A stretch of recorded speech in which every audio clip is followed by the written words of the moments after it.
Hoy vamos a formatear lo que es este Samsung Galaxy A02, fácil y sencillo, Android 11. ¿Qué vamos a hacer? Vamos a hacer lo siguiente.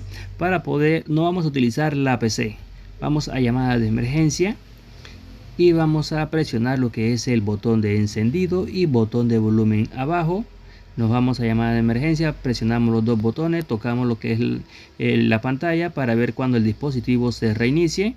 Cuando el dispositivo reinicie, solamente vamos a soltar botón de volumen abajo y sostenemos el de volumen arriba.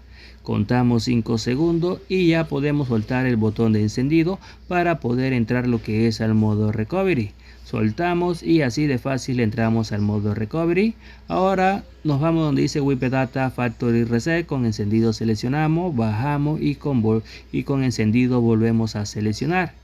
Luego presionamos el botón de encendido nuevamente en la primera opción para que el dispositivo se reinicie automáticamente, y así de fácil ya el dispositivo quedaría totalmente formateado. Si en algún caso el dispositivo te queda con la cuenta de Google, con la cuenta de seguridad, en los comentarios o en la descripción del video vamos a dejar un video tutorial de cómo eliminar la cuenta de este dispositivo. Ya sabes, si no te has suscrito, suscríbete, activa la campanita de notificaciones, dándole un buen like, dejando un buen comentario y compartir nuestro video.